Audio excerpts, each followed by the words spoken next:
Hello and welcome to the next episode of the Tribune UPSC Navigator. In this episode, we will discuss the changes in the structure and pattern of civil services examination over the years. If you want to crack it, you need to understand the shifts, both big and small, that have shaped the exam into what it is today. To apprise us of the changes in the exam format, we have with us today Mr. Parveen Bansal, Director, Abhimanu IAS Center. He will share his insights on the historical and recent reforms in UPSC and what they mean for candidates. Welcome, Mr. Bansal. Thank you. Now, please tell me that how these changes will help students achieve success. See, UPSC syllabus and the pattern has been definitely evolving with time. And see, the first major change which has occurred in last 20 years was in 2011. In 2011, CSAT was introduced. In 2013, the number of options were reduced to 1. Earlier it used to be 2. Okay. And then in 2015, the CSAT itself was made qualifying. Okay. So, if you see, then these are the very defining changes in the pattern of examination when it comes to only pattern. How many marks a student needs to clear the CSAT? See, it's only 33%, although it is only 33%, but that may be a deceptive thing because exam is tough. Sometimes you are not even able to qualify. Okay. It happened in lot of students in 2023 as well as in 2025 now. So the focus is basically on aptitude and reasoning. Aptitude and reasoning and numeracy skills, comprehension, the reflexes of a student. It's a quite a difficult paper. How the role of reasoning and aptitude has changed at the preliminary stage over a period of time? See, in 2011, the marks of the CSAT were added in the prelim thing, but in 2015, it was made simply a qualifying paper, right? Okay. So, initially, if I see from my experience of last 25 years or last even 15 years in this case, then initially up till 2020-21, the paper used to be simple. Okay. So, as such, it didn't require a very highly specialized preparation. But in the last 3-4 years, the trend is that the CSAT is also getting tough. Okay. So, you need a very specialized preparation for CSAT also. And what is your opinion about the general study subject and optional subject in mains? Do you think that over a period of time, the importance to general studies is increasing as vis-a-vis optional subjects? Definitely. See, up till 2013, yeah, the GS had a weightage of 600 marks. Okay. And the optional subjects had a weightage of 1200 marks. Okay. Right. So, now the weightage of general studies is 1000. Right. And optional carries a weightage of 500 marks. Okay. So, how the preparation strategies have changed due to this? See, one direct change is the allocation of time for preparation. Right. So, now you have to allocate more time for general studies. Okay. But secondly, see, ultimately you have to prepare one optional. And that makes easier for student also because he can choose or she can choose from one optional from his or her educational background also. So, the task of student has become slightly easier when it comes to only one optional. But you can't ignore it. Yes. And according to you, all these changes, they have made the exam tougher or has it streamlined it?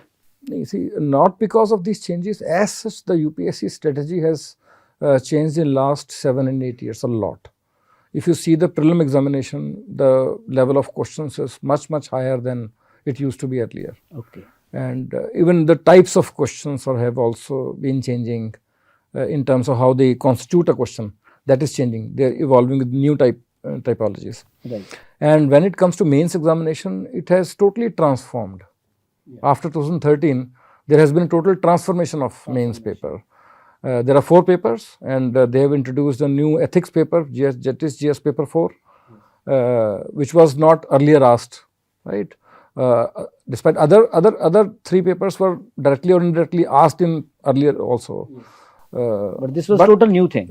Total new thing. And the type of questions that are asked nowadays is totally based on the creativity, the comprehension and the analytical capability of the student. Okay. So one has to prepare very specifically for mains when it comes to the nature of questions which are being asked nowadays. So far we were discussing the changes which were around 5 years before, 10 years before. Now tell me, just last week UPSC has said that they will reveal the answer keys immediately after prelims. Earlier this was not so. Earlier they used to do it only after the declaration of final result. So now students will come to know about their score even well before the preliminary result. So what changes will, how the temperament of students will change, how it will help aspirants, how that you can say that transparency will increase. So what is your take on this? Oh, that has been a long pending demand that UPSC should reveal the answer keys after the prelim examination. Right. See, there are a number of benefits of this. First and the foremost thing is that now the candidate will be more confident about the changes he or she has to bring in his strategy of preparation, because you will come to know about your mistakes beforehand, not after 1 year of the examination. Right. And secondly, see, the transparency is going to definitely increase, because there may be errors in the answer key and the students will definitely point out towards it. I think UPSC will give time also to point out the errors. Yes, that is being given by all state governments like Punjab, Haryana, Himachal. And that will be done well before the declaration of result. They give the answer keys immediately after the pre-exam.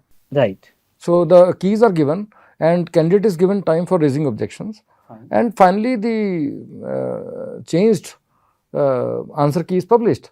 So that will make a system very just, very logical and very open also. So that's a welcome change. So definitely it will go a long way in helping aspirants. Long way, very, very long way. Because see, if you see the state exams like Punjab, Haryana, Himachal, earlier there used to be a lot of cases about the answer key. Yeah. Once I appeared in the High Court also on behalf of certain students for clarifying the answer to a question. Okay. So all these things will be now passed. And a lot of transparency has come in state governments also because of this single step. Because you know that yes, you have ticked these answers and you can calculate your marks. Thank you, Mr. Bansal, for giving us insights, and it will definitely help our aspirants while preparing their examination. Thank you very much. Thank you for inviting me to this wonderful series of lectures on UPSC. As usual, Tribune is a very serious newspaper, and we all know that, and this venture also will definitely add a value to the preparation of the students. And moreover, see, if you see the construction of section of the newspaper, you will be surprised that I have been referring Tribune for last so many years, particularly on the basis of the quality of editorials which it has, the kind of language Tribune uses, which is quite understandable to the students as compared to many other papers. And I sincerely believe that Tribune will keep up this work and expand its editorial section so that it is more useful for the civil services aspirants. Thank you, Mr. Bansal, for your valuable inputs.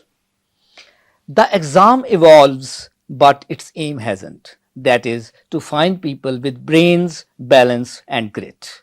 In the next episode, we'll decode what UPSC really expects from those who make it through. Thank you for watching. Until then, keep learning, keep growing and keep aspiring.